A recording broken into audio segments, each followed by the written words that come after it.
सात समंदर पार वाले गाने तो आपने सुने होंगे, राइट? सात समंदर पार में तेरे पीछे पीछे आ गया। लेकिन अगर मैं आपको ये कहूँ कि एक वक्त ऐसा आएगा जब ये सात समंदर वाली दूरियां बचेगी ही नहीं, तो क्या रिएक्शन होगा आपका? जी बिल्कुल, अमेजिया कॉन्टिनेंट का नाम तो आपने सुना होगा, और अगर नहीं सुना तो अब सुन लीजिए। Yes, you are listening correctly. Amnesia is going to be the next big super continent. Yes, breaking news. अरे don't worry. अभी कल ही नहीं होगा, पर yes, in another 200 to 300 million years from now, there will be a supercontinent once again, and that will be Amnesia.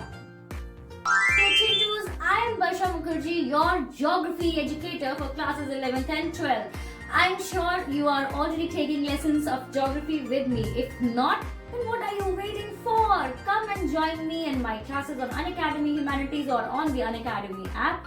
But today, this video will shock you because अगर मैं आपको कहूँ कि भाई आपका सिलेबस तो बदलने वाला है, तो बचपन से पढ़ते आए हैं कि there will be 7 continents होने वाले हैं या होते हैं। लेकिन अगर मैं आपको कहूँ कि there will be another 200 million years later, the continents, the way we see it today in the present day, it is going to change, and a new continent is going to be formed, which will be called as Amnesia around 300 or 200 million years later. Now let us see what is Amnesia.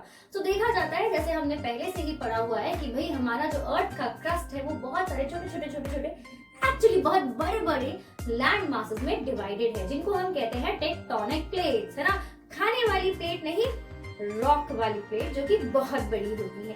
और ये जो plates होती हैं, again वो ये वाली plate नहीं, ये वाली प्लेट। तो ये जो प्लेट्स होती है, ये प्लेट्स एक semi molten semi liquid layer के ऊपर फ्लोट करती हैं। इस लेयर को हम कहते हैं एस्थेनोस्फेयर। और देखा जाता है कि because of this nature of floating on the asthenosphere, these plates keep on moving.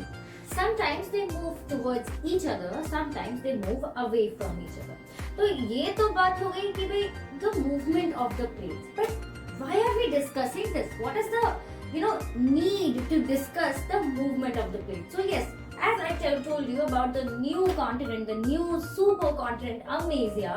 So इसके लिए देखा जा रहा है कि भाई जो पैसिफिक ओशन है, जो पैसिफिक प्लेट है, under the water there is a Pacific plate which is shrinking, which means कि भाई जो अमेरिका है, that is the North America and the South America, it is moving closer or it is colliding with the Pacific boundary.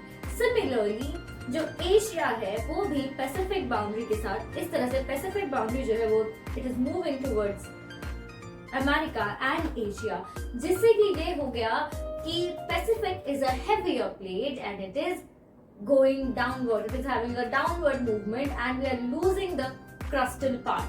ठीक है, और इससे देखा जाता है कि धीरे धीरे पूरा पैसिफिक ओशन खत्म हो जाएगा और Asia, America, north and south America they will join together to form अमेजिया।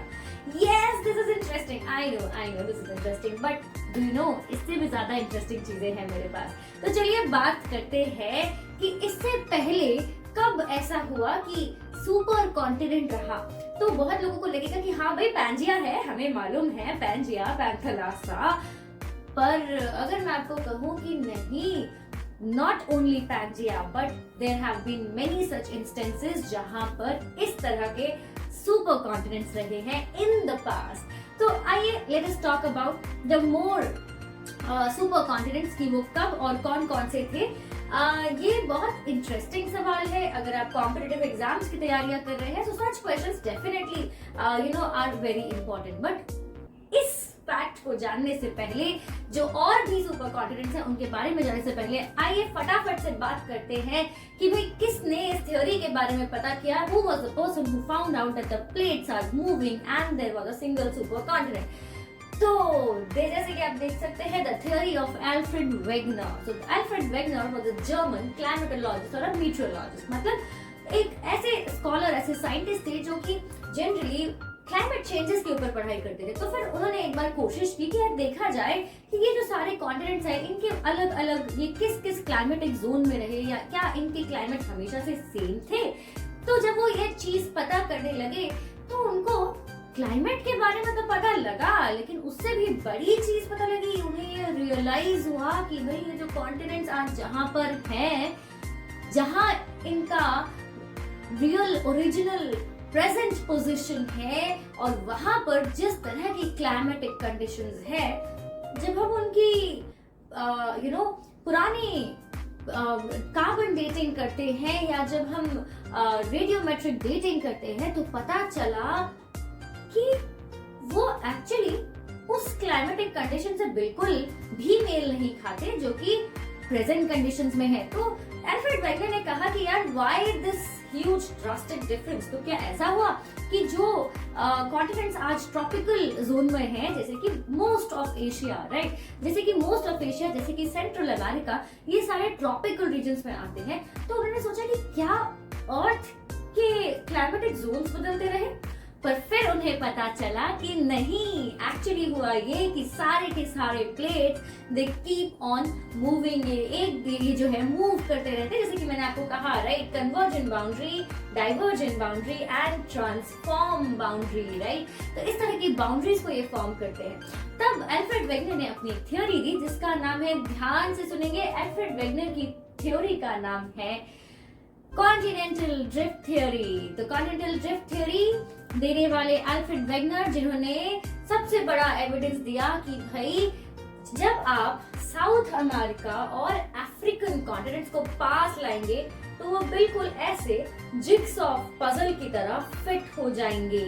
और इससे उन्होंने कहा कि there is a possibility that these continents were joined together, and that is how he brought his theory which said that there was a time, once upon a time, many million years ago, or at the very beginning of the formation of the earth, all the continents were joined together. They made a single land mass which was called as a supercontinent, and Alfred Wegener named this supercontinent as Pangaea. Pangaea was surrounded by water on all its sides, and that super single ocean was called as Panthalassa. Then he said that around 200 to 300 million years ago, this big supercontinent Pangaea started drifting away. It broke into two different parts, north and south. तो जो northern part है उसका नाम रखा गया भाई Laurasia, और जो सदर्न पार्ट है उसको कहा गया गोंडवाना लैंड। लॉरेशिया को कई बार हम अंगारा लैंड के नाम से भी जानते हैं। सो इफ यू रीड अंगारा लैंड एनीवेयर तो डोंट गेट कंफ्यूज्ड। और फिर धीरे धीरे देखा गया कि जब ये दोनों लैंड स्प्लिट हुई तो उसके बीच में जो जगह बनी थी, है ना, तो वो जगह को ले लिया किसने, उस जगह को कवर कर लिया वाटर ने, और एक नया वाटर बॉडी का फॉर्मेशन हो गया जिसको कि हम जानते हैं टेथस सी के नाम से, टेथस सी, राइट। और फिर देखा जाता है कि slowly as these continents, these land masses were moving and moving, they again drifted further and slowly आज के जो प्रेजेंट कॉन्टिनेंट्स है वो हमें देखने को मिल रहे।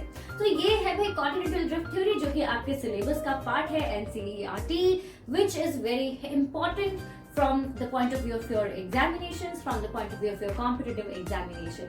तो प्लीज मेक श्योर कीजिए कि इन क्लासेस को आप ज्वाइन करते रहें। अब बात करते हैं कि भाई कौन से वो इम्पोर्टेंट नेम्स हैं जो इस तरह के पहले भी इस तरह के सुपर कॉन्टिनेंट्स रहे हैं।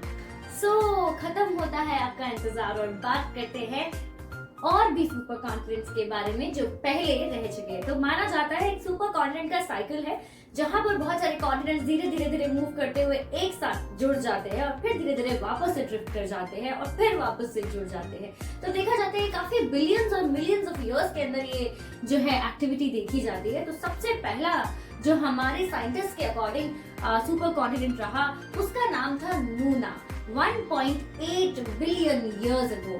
फिर आता है भाई रोडीनिया, 1 बिलियन इयर्स अगो।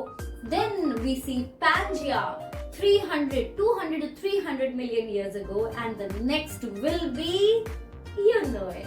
तो बिल्कुल जो है इसके ऊपर बहुत सारे स्पेकुलेशन है और कहा जा रहा है कि the Pacific ocean is moving at a rate of 1 inch per year, और in another 200 to 300 million years हमारे पास एक ऐसा सिचुएशन आएगा जब ये सारे के सारे लैंड मासेस एक साथ जुड़ जाएंगे और कहलाएंगे, yes you know it, amazing।